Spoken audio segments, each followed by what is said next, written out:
இது முன்னாடி 3 ஜியோலையும் பார்த்தீங்கன்னா கேஷ்லெஸ்ன்னு இருக்கும், கட்டணம் எல்லாம் காப்பீடு திட்டம்னு இருக்கும். இந்த அரசாணையில் அது எதுவும் இல்லை. அப்படின்னா இது அரசாங்கத்தினுடைய நோக்கம் என்ன நம்ம புரிஞ்சுக்கணும். அதனால தான் என்ன சொல்கிறோம், நாம் 28/3/2026 இதுக்கு ஒரு முடிவு கட்டணுங்கிறதுக்காக தமிழகத்திற்கு எந்த சங்கமும் செய்யாத ஒரு மாபெரும் ஒரு கருத்தரங்கம் காப்பீடு திட்டம் அப்படிங்கிற தலைப்பில் திருச்சியில் நம்முடைய மாநில மையம் நடத்துறதுலாம் உங்களுக்கு தெரியும். பல்வேறு வல்லுநர்கள், பல்வேறு வழக்கறிஞர்கள் கலந்து கொண்டு தங்களுடைய கருத்துக்களை சொன்னார்கள். அதனுடைய அடிப்படையில் நாம் அரசாங்கத்துக்கு நம்முடைய அறிக்கையை கொடுத்தோம். இவ்வளோ குறைபாடுகள் இருக்கு, இவ்வளோ பிரச்சனைகள் இருக்கு, இவ்வளோ கஷ்டங்கள் இருக்கு, இவ்வளோ நஷ்டங்கள் இருக்கு அப்படிங்கிறது அரசாங்கத்துக்கு கொடுத்தோம், அறிக்கையை கொடுத்தோம். அதை வாங்கி வச்சுக்கிட்டான். அதை பற்றி அதில் எந்த நடவடிக்கையும் எடுக்கலை. அதுக்கு பின்னால நாம் ஒரு நடவடிக்கை எடுக்கிறோம். அதாவது இந்த அரசாணை வந்த பிறகு கருவூலத்துக்கே நம்ம எல்லாரும் நம்ம ஒரு கடிதம் கொடுத்து நீ என்னுடைய பணத்தை பிடிக்காதுங்க அப்படின்னு ஒரு போராட்டத்தை, ஒரு இயக்கத்தை நடத்துகிறோம். அதுக்கு பின்னால அரசாங்கம் அதை பற்றி ஒன்றும் நினைக்கல.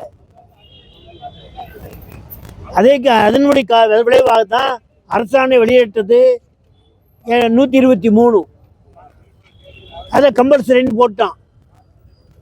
அந்த கம்பல்சரிங்கிறது எல்லாத்துக்கும் கொடுத்து ஆகணும். அது நான் 147 ரூபா அதிகமாக பிடிக்கலாம் நம்மள்கிட்ட. இதெல்லாம் கணக்கில் எடுத்துக்கொண்டு தான் நாம் 31/7 ஒரு பெரிய ஒரு ஆர்ப்பாட்டத்தை நடத்துகிறோம். வட்டக்கலையில் தமிழகத்தினுடைய 216 வட்டக்கலையில் நம்ம நடத்தியிருக்கோம். அதனுடைய தாக்கம், அதனுடைய வீக்கம், அதனுடைய வீச்சு தமிழகத்துக்கு சென்றிருக்கும், ஒற்றர் மூலியமாக போயிருக்கும். அதை பற்றி அவன் கவலைப்படல. 2வது கட்ட போராட்டமாக இன்று மாவட்ட தலைநகரங்கள், மாவட்ட ஆட்சியர் அலுவலகம் முன்பாக நம்ம ஒரு மாபெரும் ஆர்ப்பாட்டத்தை நாம் நடத்தி கொண்டிருக்கிறோம்.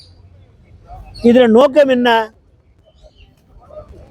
அதாவது பாராளுமன்றத்தில் ஆளுங்கட்சி என்ன பண்ணியிருக்காங்கன்னா, மசோதாவை தாக்கல் பண்ணுகின்ற போது எதிர்கட்சிகள் பூரா அவங்க கோஷம் விட்டாங்க. அவங்க கவலைப்படல, மசோதாக்கள் பாஸ் ஆகிடுச்சு. அதே போல தான் ஓய்வு சங்கங்கள் இன்றைய தினம் எவ்வளோ கோஷம் போட்டாங்க கூட அந்த மத்தியில் இந்த அரசாணை வெளியிட்டிருக்காங்க. அதனால் நம்மளை எந்த அளவுக்கு நம்முடைய அரசு பணியினுடைய நம்முடைய செயலை அவர்கள் கவனித்திருந்தார்கள், அரசாங்கம் பயந்திருக்கும். அரசாங்கத்தை வழிநடத்துகிறவர்கள் தான் அரசு ஊழியர்கள். அந்த அரசு ஊழியர்கள் இந்திய ஓய்வூதியர்கள் என்பதை அரசாங்கம் புரிந்து கொள்ள வேண்டும். ஒரு காலகட்டத்தில் ஆட்சியாளர்கள் நம்மளை புரிந்து கொண்டு பல சலுகைகளை வழங்கினார்கள், அழைத்து பேசினார்கள், நம்முடைய கோரிக்கைகளை அவர்கள் செவித்தாத்தார்கள். அதெல்லாம் ஒரு காலம். ஆனால் சமீபத்தில் ஆட்சிக்கு வந்தவர்கள் இவர்கள் ஓய்வு பெற்று விட்டார்கள், இவர்களிடத்தில் இவர்களால் என்ன செய்ய முடியும் என்ற ஒரு மோசமான ஒரு நம்பிக்கை. ஏன்னா ஒரு காலத்தில் அரசாங்கத்தையே மாற்றியவர்கள் ஓய்வு தந்திருக்கோம். 14 லட்சம்ங்கிறது மட்டுமில்ல, எங்களை சார்ந்தவர்கள் இருக்கிறார்கள், குடும்பத்தார்கள் இருக்கிறார்கள், எங்களுக்கு ஓட் பேங்க் இருக்கு. நாங்களும் அரசாங்கத்தை நடத்தக்கூடிய அளவுக்கு எங்களுடைய ஆட்கள் இருக்கிறார்கள் என்பதெல்லாம் தெளிவுபடுத்தியிருக்கிறோம். ஆனால் அரசாங்கத்தை பற்றி அதை பற்றி நினைக்கல. அரசாங்கம் நாங்கள் இப்போ பதவி இருக்கிற அரசாங்கம் பல்வேறு வாக்குறுதிகள் கொடுத்துட்டு போங்க. நம்ம சொன்னோன்னா எதையுமே நாங்கள் கலந்து பேசுவோம், யாருக்கும் நாங்கள் அவங்களுக்கு கஷ்டப்பட விட மாட்டோம் அப்படிங்கிற ஒரு இல்லைதான் முதலமைச்சர் அவர்கள் சொல்லிட்டு இருக்காங்க. சட்டசபை நடந்துகிட்டு இருக்கு, நாம் போராட்டம் பண்ணிட்டு இருக்கோம். நம்மளுடைய குரல்கள் அங்கே போகிறதுல வாய்ப்புகளே இல்லை. ஏன்னா ஜெனரல் பட்ஜெட்ல தான் பேசுறாங்க. எப்போ போகும் சொன்னா செப்டம்பர் 8ஆம் தேதி நம்முடைய ஓய்வியர்களுடைய மாநில கோரிக்கை வருது. அதில் தான் போகும். அதில் தான் நமக்கு வேண்டியவர்கள் பேசுவார்கள். இவ்வளவு கஷ்டப்படுறாங்க, இவ்வளவுடைய அவங்களுக்கு இன்னல் இருக்கு அப்படிங்கிறத பற்றி அதை தான் நம்முடைய முடிவெடுக்க வேண்டும். அதனால அந்த ஒரு நிலைக்கு போகாமல் முதலமைச்சர் இந்த நேரத்தில் 110 கீழே அவர்கள் அதை அறிவிக்க விடலாம். ஆனால் இன்று நடக்கின்ற இந்த எழுச்சிமிக்கு போராட்டத்தை கணக்கில் எடுத்துக்கொண்டு முதலமைச்சர் ஒரு நல்ல முடிவு எடுக்கணும். வீடு இறங்குறதை பற்றி எங்களுக்கு கவலை இல்லை. நாங்கள் ஒரு காலத்தில் போராடியவர்கள் போராளிகள், இப்பவும் போராடி கொண்டிருக்கிறோம். எந்த போராட்டத்தின் மூலியமாக நாம் பல சாதனைகளை செய்திருக்கிறோம். ஆகவே அதையெல்லாம் கணக்கில் எடுத்துக்கொண்டு நாம கேட்கறது என்ன கேட்கிறோம்? கட்டாயமா பிடிச்சல் செய்யாத, விருப்பம் கேட்டு செய்ய. அரசு அனைத்து மருத்துவ மனைகளிலும் சிகிச்சை பெறுவதற்குண்டான அனுமதி வழங்கு. மொத்த செலவு தொகையை எங்களுக்கு வழங்கு. ஆயுர்வேதம், ஹோமியோபதி, யுனானி அண்டு ஆமாம், இதெல்லாம் இங்கேயும் அதையும் செலவு பண்ணுறதுக்கு எங்களோட அதை இடம்பெறுத்த இதுதான் நம்ம சொல்கிறோம். பேக்கேஜுங்கிறதுலாம் வேற. இப்போ இந்த அரசாணையில் பார்த்தீங்கன்னா முன்னாலாவது அவங்க பேசி நம்மகிட்ட டிஸ்சார்ஜ் பண்ணுறதுக்கு முன்னால் கொடுத்துருவான். இப்போ அப்படி இல்லை, நீங்கள் பில்லை கொடுங்க அப்புறம் நாங்கள் பார்த்துக்கறோங்கிறான். அப்போ முதல்ல நம்ம பணத்தை கட்டணும். எந்த அளவுக்கு நமக்கு அந்த சக்தி இருக்கு அப்படிங்கிறத இந்த அரசாங்கம் புரிந்து கொள்ள வேண்டும். இல்லை மாபெரும் ஒரு இயக்கமாக நாம் இன்றைய ஓய்வு பெற்ற பல சாதனை படைத்திருக்கிறது. நீதிமன்றங்கள் மூலியமாகவும் கோரிக்கைகள் மூலியமாகவும் நாம் பெற்றுக் கொடுத்த சலுகைகள் ஏராளம். அதில் இன்னைக்கு போராடி கொண்டிருக்கிறோம்.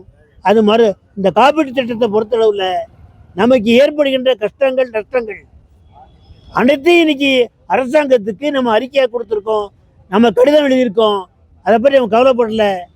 எந்த சங்கத்தையாவது கூப்பிட்டு பேசணும் இல்லை, உங்களுடைய கோரிக்கைகள் என்ன அப்படிக்கா கேட்கணும் இல்லை, அதை பற்றி அவங்க கவலைப்படுறது இல்லை. ஒரு பாலிசி வச்சிருக்காங்க போலுக்கு, யாரையும் கூப்பிட்டு பேசுறது இல்லை அப்படிங்கிற நிறைய வச்சிருக்காங்க போலுக்கு. ஏன்னா நமக்கு கட்டுப்பட்டவங்க தானே இவங்க, நாம என்ன சொல்றோமோ அதை கேட்க வேண்டியதானே அப்படிங்கிற ஒரு மோசமான ஒரு எண்ணத்தில் இந்த அரசாங்கங்கள் நடந்து கொண்டிருக்கிறது. இதை மாற்றியாக வேண்டும்.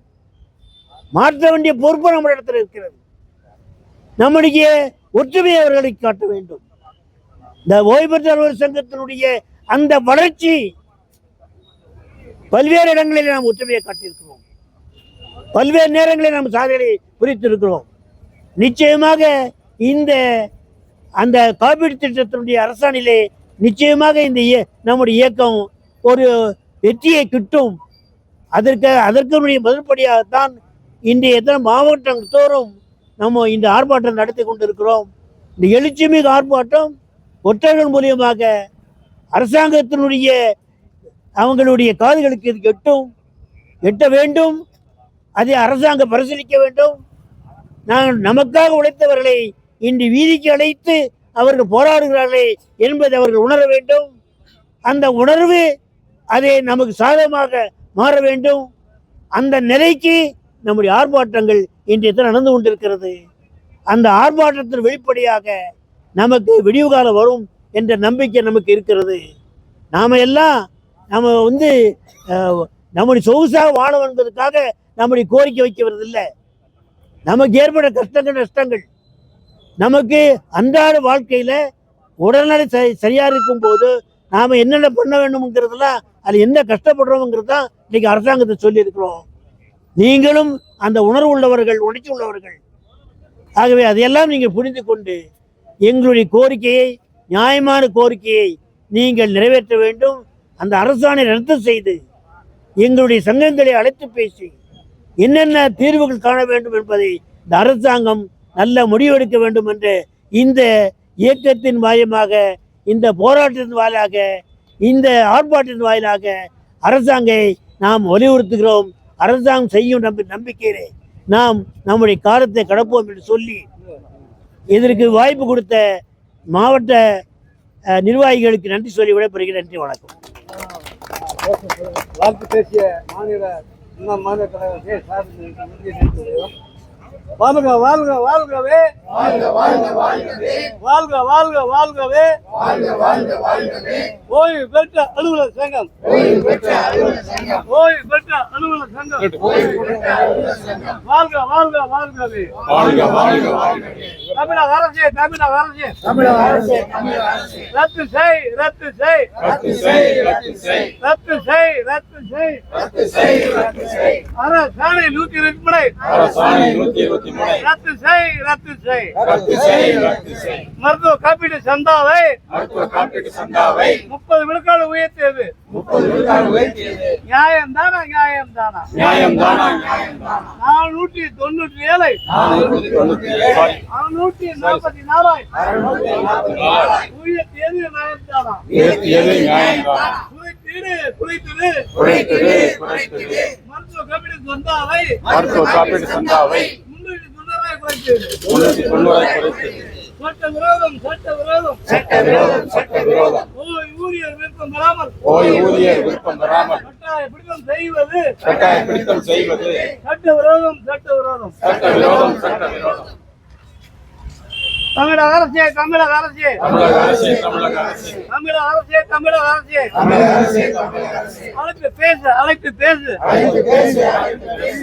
ஓய் ஊழியர் சங்கங்களை, ஓய் ஊழியர் சங்கங்களை அழைத்து பேசு, அழைத்து பேசு, அழைத்து பேசு, அழைத்து பேசு. மாற வேண்டும், மாற வேண்டும், மாற வேண்டும், மாற வேண்டும். ஓய் ஊழியருக்கு ஆதரவாக, ஓய் ஊழியருக்கு ஆதரவாக அரசின் போக்கு மாற வேண்டும், அரசின் போக்கு மாற வேண்டும். காப்பீட்டு கொள்ளையிலிருந்து, காப்பீட்டு கொள்ளையிலிருந்து காக்க வேண்டும், காக்க வேண்டும், காக்க வேண்டும், காக்க வேண்டும், காக்க வேண்டும், காக்க வேண்டும், காக்க வேண்டும், காக்க வேண்டும். தமிழக அரசே, தமிழக அரசே, தமிழக அரசே, தமிழக அரசே. தூண்டாதே, தூண்டாதே, தூண்டாதே, தூண்டாதே, தூண்டாதே, தூண்டாதே, தூண்டாதே, தூண்டாதே.